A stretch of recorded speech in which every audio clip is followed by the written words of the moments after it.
오늘 은혜 받으실 하나님의 말씀은 빌립보서 4장 11절에서 13절까지의 말씀입니다. 빌립보서 4장 11절에서 13절의 말씀을 다 같이 봉독하시겠습니다. 내가 궁핍함으로 말하는 것이 아니니라. 어떠한 형편이든 나를 자족하기를 배웠노니 나는 내 처할 줄도 알고 풍부에 처할 줄도 알아. 모든 일 곧 배부름과 배고픔과 풍부와 궁핍에도 처할 줄 아는 일체의 비결을 배웠노라. 내게 능력 주신 자 안에서 내가 모든 것을 할 수 있느니라. 아멘. 할렐루야! 할렐루야! 여러분들 코로나가 있다고 해서 찬송도 희미하게 부르고 기도도 희미하게 하면 안 돼요. 더욱 뜨겁게 손뼉 치며 몸을 흔들어가면서 온 정성을 다해서 최선을 다해서 찬송하고 기도도 하고 또 하나님 앞에 부르짖어 주의 역사심을 체험할 수 있기를 바랍니다. 자, 저는 오늘 초월적인 신앙이라는 제목으로 말씀을 전하고자 합니다. 인간은 어쩔 수 없이 환경의 산물인 것은 어느 정도에 맞는 말입니다. 그러나 환경의 노예가 되어서는 안 된다는 뜻이죠. 이 환경에 어떻게 대처하느냐, 여러 가지 유형이 있는데요. 한 세 가지 정도를 우리가 보자면, 첫째로 환경에 쉽게 동화하는 종속형, assimilation이라는 말이 있습니다.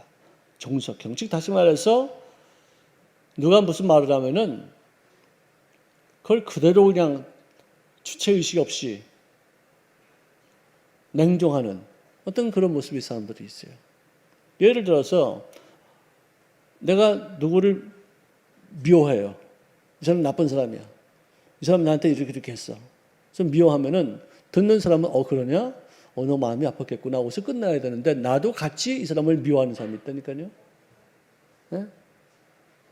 누가 나보고 이 사람은 어쩌고 저쩌고 막 그러면 그러냐? 너하고는 그럴지 몰라도 나는 그 사람하고 너 때문에 미워할 수는 없어. 이런 어떤 독립적인 어떤 의식이 있어야 되는데 한 번도 만나보지 못한 그 사람인데 누가 이 사람한테 나쁜 얘기했다고 원수가 되는 경우가 있더라 이거예요. 저도 내가 이렇게 만나보면은 그렇지도 않아요. 나하고는 잘 지내요. 사람 괜찮은데 이 사람하고 뭐가 좀 틀려졌다고 해서 나에게 말을 하면은 그걸 올바르게 분별해야 되는데 막 따라가요. 성경 말씀에 아무리 평안하라, 근심하지 말아라, 염려하지 마라 그렇게 말을 해도 환경의 PD의 지시에 냉정하는 사람들이 많이 있어요. 여러분들 TV 방송이나 어떤 라디오 방송 어떤 녹화를 할 때 관중들 놓고서 어떤 쇼가 있든지 무슨 어떤 행사가 있을 때 PD가요 웃어야 그러면 웃어야 돼요. 다 그러면 사진을 카메라가 돌아가면서 웃는 거 다 찍고 지금 와 소리 지르세요 그러면 또 그냥 근처 PD는 뒤에 보이지 않아요. 근데 이 관중들을 움직이는 한에 감독이에요. 우리 환경이 너 울어라 그러면 울고 너 기뻐해라 그러면 기뻐하고 너 걱정하라면 걱정하고 너 이제 큰일 났다 그러면 두려움을 갖고 이래서 되겠느냐 이거예요. 항상 남에 의해서 또는 환경에 의해서 움직임으로 자기의 존재의식은 없고 그저 종업원으로 주인 말만 듣는 어떤 그런 인생을 사는 사람들이 있다 이거죠. 두 번째는 언제나 퉁깁니다. 역행합니다. 항거합니다. 사사건건 트집을 잡습니다. 뚜렷한 이유도 없고 뚜렷한 뜻도 없이 일단 반항하는 것이 그 사람의 주된 업무예요. 자신의 존재의 의미를 부각시키는 방법은 오직 무조건 반대하는 데 있다 싶어서 그 사람하고 만나서 무슨 일을 하면은 좀 피곤해. 자기도 피곤하고 나도 피곤하고 또 불행해져. 그런 사람들은 어떤 생각이냐? 순종이라는 것은 내 생에 없다. 그건 패배다. 나는 반대를 해야 된다. 항거해야 된다. 이러고서 사는 사람들이 있어요. 세 번째는 어느 환경에도 평정을 유지하는 그런 초월형의 사람들이 있다는 것이죠. 잘 된다고 해서 교만하지 않고 잘 못 된다고 해서 비굴하지 않습니다. 억울함이 있습니다. 염려될 때도 있습니다. 근심할 때도 있습니다. 흥분할 때도 있지만 그 중에서도 평정을 지킬 수 있는 성향을 갖고 있는 사람. 환경에 무조건 역행하지도 않습니다. 환경에 무조건 순종하지도 않습니다. 맹목적으로 막 반항하지도 않습니다. 나름대로 어떤 의미가 있는 것인가를 찾고 자기가 주체가 되어서 그것을 초월하려고, 그것을 극복하려고 합니다. 내가 사랑하는 사람에게 잘못된 점이 있으면 그것을 조용히 말해주고 있고, 또 나의 원수까지도 그 사람 보기에 야, 이거는 내가 배울 점이다 싶으면은 원수에게로 내가 스승을 삼아서 내가 배우는 삶. 감성이나 어떤 환경에 의해서 움직이지 않고 초월적으로 그것을 대처하는 사람들을 말해주고 있습니다. 여러분들 같은 환경 속에서도 어떤 사람은 짓눌리는 사람이 있어요. 자극에 이어서 마치 바람에 날리는 겨와 같이 요동치는 사람들이 있어요. 반면에 그 자극과 그 여러 가지 어려운 일들을 통해서 그것을 긍정적인 에너지로 바꾸어서 그것을 극복해 나가며 창조적인 어떤 모습으로 자기 인생을 구가해 나간 사람들이 있다 이거죠. 파도에 묻혀서 침몰하는 존재가 아니라 오히려 그 파도를 타고서 인생을 서핑, 즐기는 사람들이 있지 않습니까? 환경을 극복하고 환경을 뛰어넘어서 더 멋진 환경을 만들어내는 사람들을 우리가 크리스찬이다라고 말합니다. 왜? 우리에게는 하나님의 약속이 있고 현실을 초월할 수 있는 막강한 힘의 원동력을 갖고 계신 그 하나님이 나의 아버지가 되시기 때문에. 할렐루야. 잠언서 4장 23절에 보니까 무릇 지킬 만한 것보다 너희 마음을 지키라. 이에 생명의 근원이, 이것을 거꾸로 말하면, 이것을 다른 식으로 번역을 하려면은 인생의 결과가 너희 생각에 있습니다. 인생의 시작도 인생의 결과도 생각에 의해서 움직인다는 것이에요. 환경이 아니라는 거예요. 재정적인 어떤 문제도 아니라는 거예요. 제도상의 어떤 문제가 있는 것도 그것도 나의 삶에 어떤 직접적인 영향을 줄 수 없을 수 있다는 거예요. 바디메오는 날 때부터 장님이었습니다. 그 맹인이 할 수 있는 것은 남의 손에 이끌려서 어느 장소에 가서 앉아서 구걸하는 행위. 그래서 그것을 먹고 살았어요. 남의 손에 의해서 자기 자발적으로 할 수 있는 것이 아무것도 없었어요. 그런데 그가 할 수 있는 것은 뭐냐? 꿈꾸는 것이었었어요. 왜 내가 이러고 살아야 되지? 나는 맹인으로 내 인생을 마치고 싶지 않아. 한번 어떻게 좀 눈 좀 뜰 수 없을까? 눈을 좀 뜨면 어떤 일이 생길 것인가? 내가 판단 남들에게 이렇게 비참하게 끌려다니지도 않아도 되고 구걸하면서 살지 않고 내가 남들을 도와주면서 살 수 있을 텐데 어떤 그런 환경을 초월하는 생각을 하게 되는 거예요. 그때 당시 많은 맹인들이 있었는데 그 많은 맹인 중에서 예수님 앞에 눈을 뜬 사람들은 몇 명 없어요. 너무 놀라운 얘기예요. 그런 생각이 있는 사람들이. 초월적인 환경에 묶여있지 않고 꿈을 꿀 수 있는 사람들에게 기적이라는 거예요. 예수님이 누구신가를 그가 깨달았습니다. 병든 자를 고치고 죽은 자까지 일으키며 절름마리까지도 이렇게 세우시는 분이시다. 그러면 내가 만약에 이 사람을 만난다면 내 인생도 바뀌어질 것이다 하는 그런 기대심에 부글부글 끓던 중에 예수님이 지나가신다는 소식을 듣자마자 다윗의 자손이시여 나를 불쌍히 여기시옵소서 막 소리 지르는 거예요. 사람들이 야 이 자식아 조용히 해. 거짓 주제로 이렇게 떠들어. 내가 몇 분 줄 테니 왜 그분 이렇게 구차하게 그러냐? 야 네가 내 눈 뜨지 못하게 할 것 같으면 넌 가만히 놔있어. 내 눈을 뜨게 하시는 건 너가 나한테 돈 줄 필요도 없어. 나는 그분에게 소리 지르는 거야. 그분이 나를 만나시면은 나는 그대로 내 인생이 바뀌어져. 그래서는 더 큰 소리로 예수님을 불렀더니 그분이 듣고서 가던 발걸음을 멈추고서 데려오라. 내가 널 위해서 뭘 해주기를 원하냐?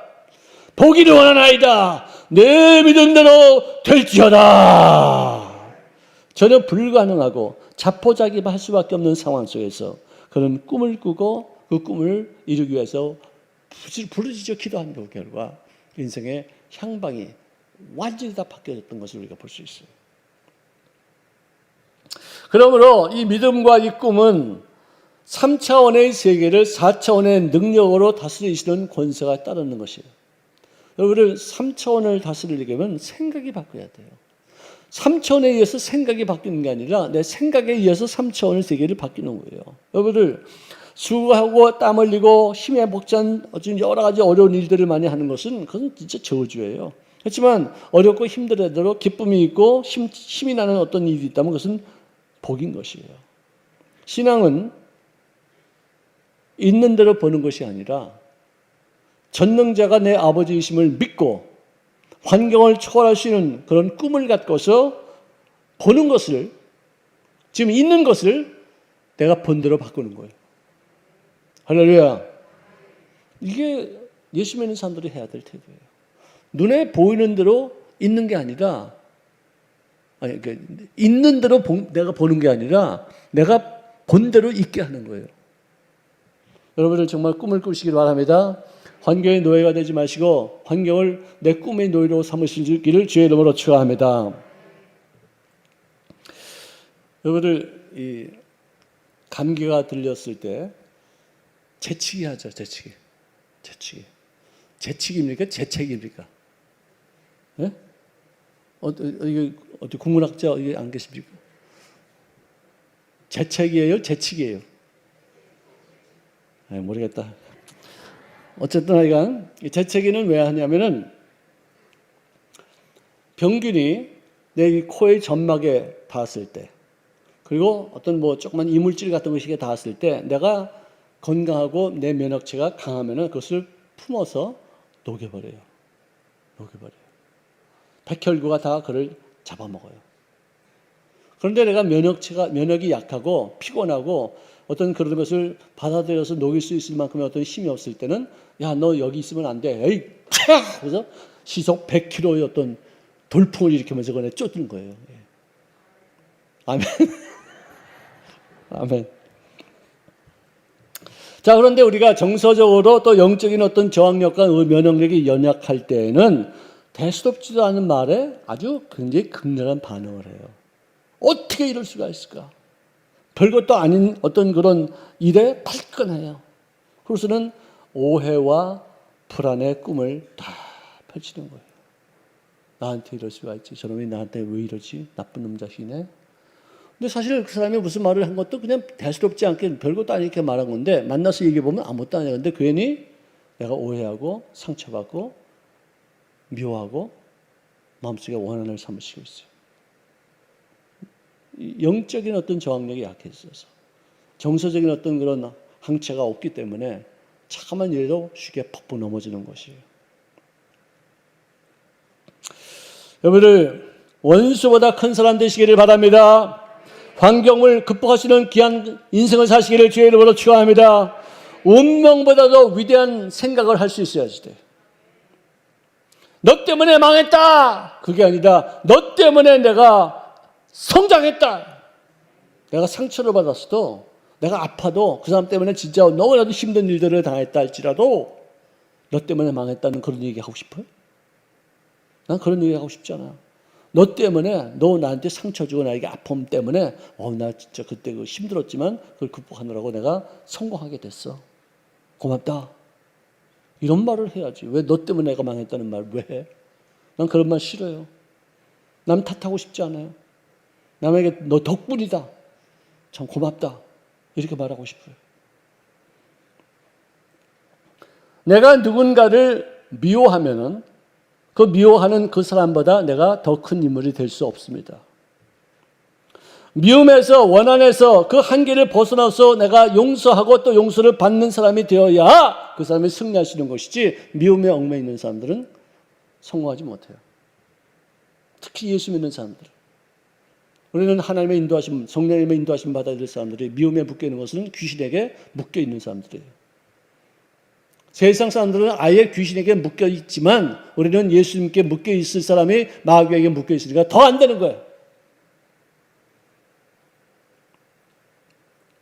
나보다 나은 사람을 보면 존경하고 배울 점을 찾고 나보다 못한 사람을 만나면 그를 도와주는 친구가 되려고 하는 그런 마음가짐이 그 사람을 성공시키는 거예요. 우리 한국 사람들은 나보다 좀 나은 사람을 만나면은 굽신거립니다. 겉으로 굽신거리고 속으로는 이를 알고 미워하고 질투하고 시기하고 잘 되는 꼴 한번 봐야 되겠다. 이런 식으로 또 아주 이상한 마음을 품어요. 그리고 그 사람의 약점을 발견해서 언젠가는 후벼 팔라고 들어요. 나보다 좀 못한 사람을 만나면 즉시 그를 덮치고 다스리고 짓밟고 멸시하고 우습게 여겨요. 한국의 사람들이 맨 처음에 만나는 사람들한테 호적을 다 팝니다. 다. 고향이 어디세요? 무슨 김씨세요? 혈액형이 무엇이죠? 자녀는 몇 분이나 되세요? 이런 거 다 얘기해요. 어떻게 수입이 얼마나 되세요? 이런 거 다 물어봐요. 왜? 우리 한국말에는 존칭어와 어떤 비존칭어가 있기 때문에 이 사람에게 내가 어떤 단어를 쓰면서 대해야 될 것인가를 결정하기 위해서 그런 호구조사를 하는 거예요. 나보다 못하다 싶으면 아주 낮추는 말을 쓰고 나보다 경력하면 좀 높인 말을 써주고 그래요. 미국 사람들은 안 그래요. 만나면 그냥 있는 대로 사람과 사람을 이렇게 얘기하지 이 사람이 어떻게 무슨 차를 타고 다니는지 집이 평수가 얼마인지 그것 한 번도 안 물어봐. 그거 물어보는 건 결례예요. 왜 그걸 알아야 돼? 사람과 사람으로 만나야지. 이 사람을 내가 존경하는 것이 이 사람이 평수가 넓은 집에서 살기 때문에 그러는 게 아니죠. 그냥 사람이니까 또 존귀 여기를 받아야 될 사람이니까 멸시 받아서는 안 될 사람이니까 이렇게 하는 것이지 좋은 차 타고 다닌다고 다가 사람을 높이고 나쁜 차 타고 있는다고 해서 이렇게 깔보고 그러는 거 아니거죠. 지위에 관계없이 어떤 사람이든지 상관없이 자기 페이스를 유지하는 사람. 남과 비교해서 내가 좀 부족하다면 발끈하고서는 속도를 내고 또 자극이 별로 없으면 그냥 하루 종일 졸고 앉아있는 사람들. 이런 사람들이 아니죠. 경주 자체를 즐기면서 경주에 참여하는 것으로 기쁨을 여기지 내가 몇 등 했다 이것으로 여기는 게 아니죠. 그거는 어떤 선천적으로 이렇게 태어나는 거 아니겠어요. 근데 난 괜찮아. 10등 하면 어때? 20등 하면 어때? 거의 뛴 것으로 나는 만족해. 그렇게 사는 것이 참 좋다고 나는 생각이 들어요. 어느 날 저녁 때 예수님께서 제자들에게 말씀을 주신 것이 이것이었습니다. 자, 우리가 저편 바다를 건너가자. 그래서 제자들과 더불어 함께 배를 타고 가실 때 강풍이 불어왔습니다. 파도가 넘쳤습니다. 배가 물에 잠기기 직전.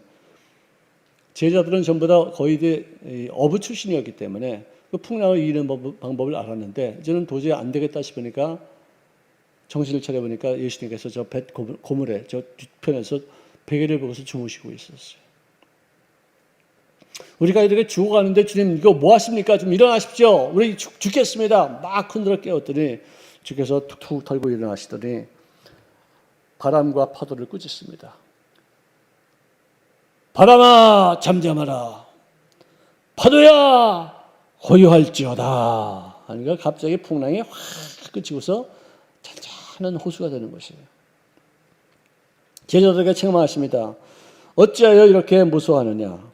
어찌하여 너희가 믿음이 없느냐? 꾸짖으셨어요. 그랬더니 사람들이 하는 말이 그가 누구이시기에 바람도 바다도 순종하는가? 사실은 나중에 보니까 거라사인에 있던 그 귀신이 군대 귀신이 예수님이 자기들을 쫓아버릴 것을 버리기 위해서 오시는 것을 알고 나서 풍랑을 일으켜서 예수님 오지 못하게 했던 것을 우리가 알 수 있죠. 이 풍랑을 일으키는 그런 원흉 중에 하나가 마귀라는 거예요. 귀신이라는 것이에요. 예수님은 바람과 파도에도 불구하고 평화를 유지하시면서 주무실 수 있었던 것은 피곤해서가 아니라 초월적인 하나님의 권세를 갖고 있었기 때문에 그랬었습니다. 하나님의 경륜과 그의 섭리와 주관하심에 대한 믿음이 있었기에 나에게 주어진 권세로 마귀의 신을 내가 회파할 수 있다는 어떤 그런 강력한 신념이 있었기 때문에 그런 일들을 감당할 수가 있었어요. 시편 27편 3절에 보니까 군대가 나를 대적하여 진칠지라도 내 마음이 두렵지 아니하며 전쟁이 일어나 나를 치료할지라도 나는 여전히 태연하리로다. 우리를 전쟁도 하나님의 허락하셔서 일어납니다. 전쟁에 불가피한 것이라면 우리가 두려워할 것이 없어요. 하나님의 허락하시면 내가 거기 가서 싸우면 된다. 하나님이 전쟁의 신이시기 때문에 우리에게 승리를 주실 것이다. 혹시라도 하나님이 나를 통해서 순교로 말미암아 수많은 사람들에게 영향력을 미치는 어떤 그런 과정을 겪게 한다면 그것도 또 하나님이 허락하신 것이면은 순교해야지 어떻게 되겠어요. 악착같이 싸워야 되겠지만 그러나 어떤 때가 돼서 하나님의 섭리에 의해서 내가 순교를 해야지만 될 것이다. 해야지 어떻게 하겠어요. 두려워할 거 없어요. 염려할 것 없어요. 우리에게 맡겨진 일을 감당하는 거예요. 믿음이란 뭐냐? 하나님의 계획에 동참하게 하는 통로예요. 믿기 때문에 하나님의 일에 내가 동참하는 거예요. 하나님의 섭리가 있다고 내가 믿기 때문에 그 일에 어려운 일이라도 힘든 일이라도 내가 심지어는 죽음을 당하는 그런 길이라 할지라도 그 길을 선택하는 거예요. 기독교인이나 비기독교인이나 그의 인생 속에는 반드시 고난이 찾아오게 돼 있어요. 기독교인이라고 해서 고난 중에 신음하는 것이 부끄러운 일은 아닙니다. 힘들죠. 괴롭죠. 고통스럽죠. 그렇지만 기독교인들의 괴로움은 육체의 고통으로 끝나야지 그 역경이 불평이 되고 원망이 되고 누구 탓하고 하나님께 정말 탄식하는 것으로 된다면은 그건 그야말로 허물로 연결되어지는 부끄러운 그런 불신앙이 되는 것이에요. 내가 아프니까 아프죠. 힘들죠. 하지만 아프다고 해서 이 육체적인 고통이 말로 내 마음속에서 나오는 그런 짜증스러운 것으로 하나님 앞에 원망하고 탓하고 왜 이러십니까 하고서 막 따진다면은 그것은 불신앙이죠. 내가 가난할 수 있어요. 내가 사업에 망할 수도 있어요. 힘들죠. 고통스럽죠. 그러나 그 고통 중에 현실적인 고통으로 끝나야지 영적인 고통으로까지 불평과 원망으로 이렇게 발전된다면 그것은 부끄러운 일이라 이거죠. 더 나은 세계가 있다는 것을 깨닫고서 현실을 초월할 수 있는 신앙인이 되시기를 주의 이름으로 축원합니다. 바울은 그런 능력을 갖고 있었어요. 그는 약한 것을 자랑했는데 왜? 하나님을 늘 의존해야지만 될 상황이기 때문에. 내가 기뻐함으로 나의 여러 약한 것들에 대하여 자랑하리니 이는 그리스도의 능력이 내게 머물게 하려 함이니라. 그러므로 내가 그리스도를 위하여 약한 것들 능력과 궁핍과 박해와 곤고를 기뻐하노니 이는 내가 약한 그때 강함이니라. 내가 약할 때, 내가 어리석을 때, 내가 넘어졌을 때, 내가 실패했을 때, 내가 쓰러졌을 때 바로 이때야말로 하나님께 더욱 가까이 나아가서 저는 내가 하나님 없이 난 한순간도 살 수 없다는 것을 고백하고 주님을 더 친밀히 여긴 바 되어 가까이 나갈 때 그분의 능력이, 그분의 강함이 나에게 임재하셔서 모든 일들을 극복하게 된 줄로 믿으시기를 바랍니다. 지난 한 5년 전에 이 로봇 청소기가 처음 나온 적이 있었어요. 그때 내가 호기심에 하나 샀어요. 아주 충전을 딱 한 다음에 스위치를 탁 누르니까 그다음에 탁탁 나오더니 덜덜덜덜덜덜 하면서 프레퍼를 막 돌리면서 이 마루를 다 청소하는 거예요. 근데 어디 부딪히면은 또 어디 땡 하고서는 또 덜덜덜덜덜 띵 덜덜덜덜 하면서 청소를 하는데 양탄자가 있으면은 거기서 앞뒤로 잘 못 가요.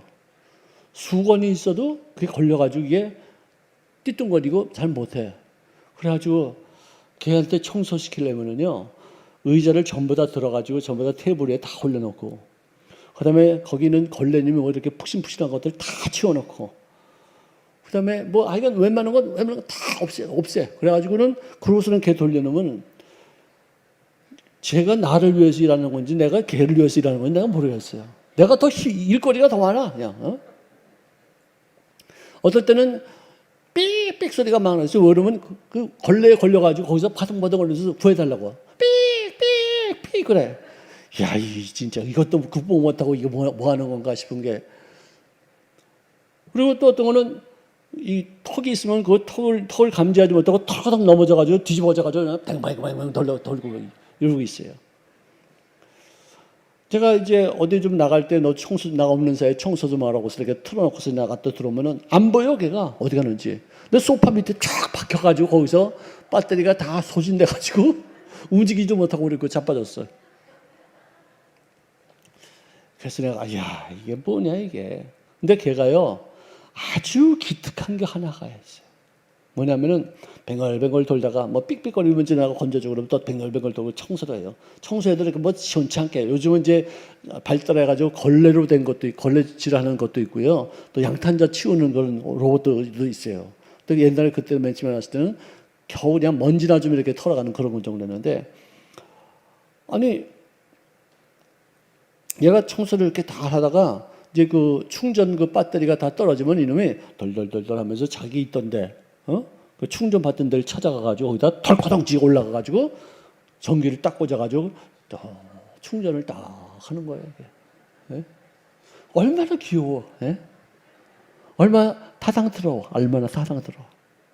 내가 그걸 보면서요, 우리 인생도 하나님께서 우리한테 무슨 일 맡기면은 제대로 하는 게 뭐가 있어요? 밤낮 돌돌돌 가다가 잡아지고 넘어지고 처박히고 그냥 살려달라고 쭉 기어오르고 뭐 하나님이 진짜 일을 더 많이 하시고 치워놔야지만 하고 이렇게 길을 열어놔야지만 하지 우리가 할 수 있는 게 그렇게 많지 않아요. 하나님이 제일 기뻐하시는 게 뭐냐? 힘이 떨어지면은 돌돌돌돌 가가지고 주여 하고서 주일날 와가지고 배터리 충전하는 거. 할렐루야.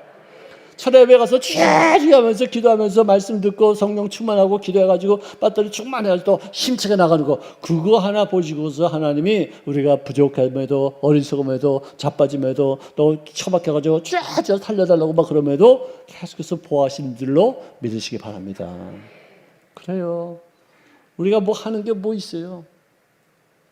아무것도 못한데 일 시켜놓고서 주님께서 더 바쁘셔. 이거 치워도 놓고 이것도 연분도 넣어놓고 얘 좀 할 수 있게끔 하자. 그래서 나한테 더 충성하는 어떤 모습을 좀 가르쳐주자. 또 내가 칭찬할 때마다 또 얘가 얼마나 좋아하냐.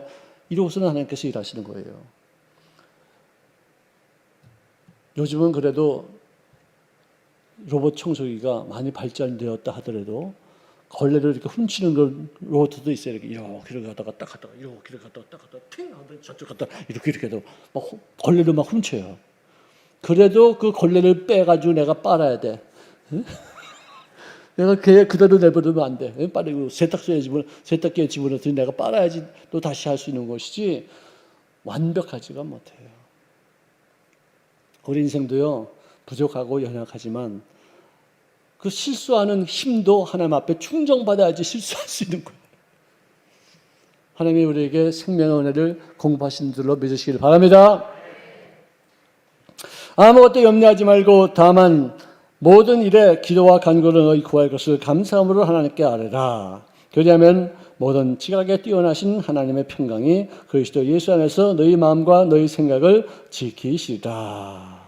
이 말의 뜻은 뭐냐면은 염려, 근심 이거 많죠. 그거 초월하라. 초월하라. 기도로 초월하라. 맡겨라. 네 인간의 힘으로 못한다. 맡겨라. 그러면은 지각에 뛰어난다는 말은 무슨 말이냐면 네 머리를 초월하는, 네 생각과 네 이성과 네 계획, 네 머리, 네가 생각할 수 있는 것 이상, 왜 내가 이런 평강이 있지? 왜 나에게 이런 담대함이 생기지? 왜 나에게 이런 어떤 두려움도 없고 자신감으로 이렇게 생기지? 이해가 안 가는 그런 초월적인 그런 평강이, 기쁨이 넘치게 될 것입니다. 할렐루야. 이거예요. 환경에 매여서 노예가 되지 말고 환경을 이겨가시는 힘은 기도와 간구로 감사함으로 주님 앞에 아뢰일 때 이루어지는 것입니다. 할렐루야. 여러분들, 저도 이제 대학교 1학년 때 스킨스쿠버 클럽에 들어가서 장비 쓰고서 물속에 들어가 봤는데 위에는 파도가 막 치고 거품이 막 일어나요. 막 확 치고 거기 있는 것도 미역이나 수초들을 막 흔들리는데 딱 10m만 내려가도 잔잔해요. 여러분, 바람이 없고 파도가 없어서 잔잔한 게 아니에요. 그만큼 깊이 속에 고요함이 되는 거예요. 풍랑이라고 번개가 치고 막 비가 옥수같이 막 쏟아져도 비행기 타고서 한 1000m, 12,000m만 딱 올라가면 거기는 태양이 딱 비치고 바람 하나 없고 구름 위에 떠서 진짜 아주 청명한 날씨로 그 비행기가 날 수가 있어요. 그게 초월적인 평화예요. 할렐루야. 오늘 본문 말씀에 바울이 이런 말씀합니다. 나는 자족하기를 배웠노니 나는 비천에도 풍부에도 처할 줄 알고 모든 일 곧 배부름과 배고픔과 풍부와 궁핍에도 처할 줄 아는 일체의 비결을 배웠노라. 자족하는 법, 초월하는 법은 본능이 아니라 학습을 통해서 배워지는 것이다. 분명히 여기서 배웠노라는 말을 2번이나 썼어요. 자족하는 것을 배웠고 어떤 상황 속에서도 내가 그를 초월할 수 있는 어떤 능력을 내가 배웠다는 거예요. 내게 능력 주시는 자 안에서 나는 모든 것을 할 수 있느니라. 할렐루야! 예수 믿는 사람들이 바로 이런 모습으로 인생을 살아야 돼요. 세계의 문제는 식량의 문제, 사회 문제, 직장의 문제, 돈 문제, 교육 문제 아닙니다. 인간의 문제인데 진정한 문제는 내 마음, 내 영혼, 나의 생각이 건강하냐 병약하냐 이거예요. 시각적인 문제예요. 영적인 문제예요. 성공한 사람들이 대부분은 굽힐 줄 모르는 신념과 그 모든 환경을 초월할 수 있는 어떤 투지가 있기 때문에 성공하는 것이에요.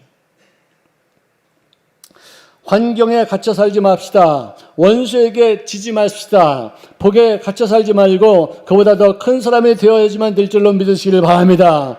하나님의 약속을 근거로 한 비대면의 꿈의 세계가 후에는 현실로 대면하는 때를 만나게 되는 통로가 된다는 거예요. 우리를 정말로 현실에 묶이지 마시고 꿈과 또 소망과 환상을 통해서 아름다운 미래를 그림으로 하나님의 약속을 통해서 이루실 주의 아름다운 미래를 갖고 나가시는 삶이 되시기를 주의 이름으로 축원합니다. 기도하겠습니다. 사랑하시는 주님 고맙습니다. 우리들의 모든 범사 속에 주의 생명의 귀한 기름 부심이 충만케 도와주셔서 눈에 보이는 또 내가 손으로 만지시는 어떤 현실 세계를 거기에 마음 빼앗긴 바다 낙심치 아니하고 하나님의 약속을 근거로 해서 꿈을 꾸고 더 극복하는 아름다운 미래를 만들어가는 우리들이 다 되어지게 역사하여 주시옵소서. 예수님의 이름으로 축복하며 기도합나이다. 아멘. 우리 말씀.